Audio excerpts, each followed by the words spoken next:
Welcome to the elective e-learning course Digital Illustration.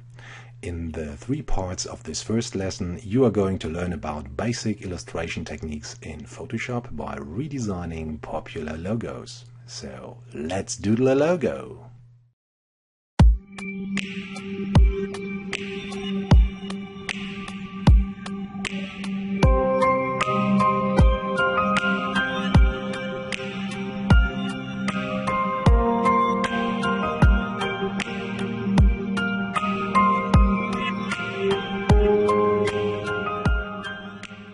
Hello and welcome to the first lesson of my e-learning course Digital Illustration, a multimedia designer elective course worth of 5 ECTS offered to all students at the Zealand Institute of Business and Technology. Wow.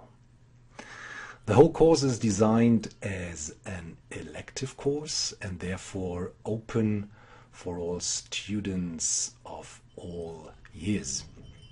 Multimedia designer students preferred, of course. Based on default files, on tutorials, class feedback and remote counseling, on the learning management system of Campus Nykøbing. This program will take you step by step through the typical technical workflow and creative methods of digital illustration. Starting point are bitmap illustrations from simple color doodles, like in this tutorial, to more complex digital illustrations and techniques. Later the course program will also cover vector graphic illustration, and it closes with creating an amazing digital portrait. So, this very first lesson is an introduction to the topic bitmap illustration and will hopefully get you started in an inspiring and creative manner. Thank you for joining. So, what exactly is a doodle then? I took my time and I looked it up in the Merriam-Webster dictionary, and there a doodle is described as an aimless or casual scribble, design or sketch, also a minor work. That sounds about right. Yankee Doodle went to town, riding on a pony, stuck a feather in his head.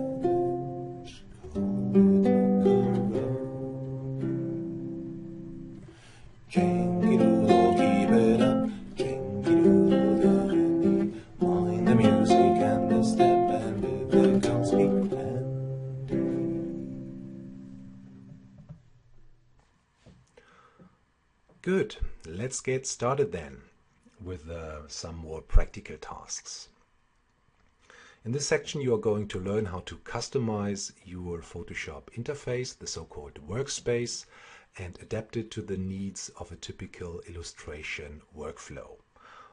I'm going to work with an illustration optimized layout throughout this course, and I'm going to refer to its elements a lot, so it's probably a great idea if you adapt your workspace to my defaults. Okay then, start the program if you haven't done so already, and have a look then at my current active workspace, the so-called essentials. The current active workspace you can identify right up here in the menu section on top. Essential, it says in my case. But instantly I'm going to switch to a new workspace. So if you trigger the drop-down menu, you can see a lot of pre-configured workspaces down here. I'm going to switch to painting actually. Painting because it has already a lot of elements included. We are also going to need a lot. For instance, the history here. So have a look at this icon on top of the second collapsed menu panel. The history, I think it's so important and menu item that I'm going to reserve more prominent place for it. So I'm going to grab it with my mouse and take it out of this collapsed panel. I'm docking it right on top of the main menu panel here. So drag it until you see a straight blue line indicating that there is a place for it now. So the history is docked now. The next icon here in the collapsed panel would be the brushes. Very important, so we leave it as it is. This one is the clone source. We are not going to work with the clone tool at all, so I can just right click it and choose close from the context menu. The tool presets are very important, especially when it comes to configuring custom brushes in Photoshop, the next step in my video tutorial. So I'm going to leave it here. If I will see, if I want to see the panels, I can choose expand panels, and there you can see what's hidden behind the brush icon and the tool presets. But never mind, I'm going to collapse those panels again. Now this workspace looks pretty good. It has all the elements I'm going to need. The history, the swatches, the navigator in case I get lost in my file. I have the brush presets here, also very important, and right on the bottom layers, channels and paths. Very good.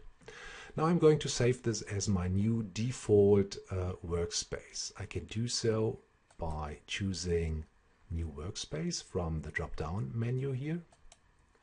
And I'm going to give it a more telling name than Untitled 2. Of course, I'm going to rename this workspace to Illustration Tutorial.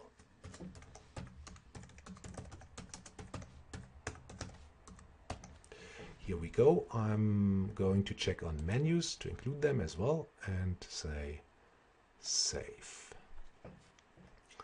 By the way, the history, you should check your preferences that you have reserved enough history stages. You have access to those history stages from the program's preferences right here under the edit menu, preferences, and then it's hidden very well under performance. Performance preferences. Here we go. The history states. I have set them already to 100. I think this serves me well. Well, probably 150 is more appropriate in this case. And my cache levels 4 are also very appropriate. You should though relate these values to the power of your GPU. So I'm pressing OK. And here we are again. Now let's see if our workspace is really saved as supposed. From the drop-down menu, I'm returning to the former workspace painting. You can see that it does not change because we made this adaptations in the workspace painting itself. If you would like to return to the original state of this workspace, you can choose from the drop-down menu Reset Painting, and this will leave you with the defaults. Now returning again to Illustration Tutorial workspace shows that it's exactly as we left it before. Good, so much preliminary tasks. I think we are now well prepared to really start working with the program itself.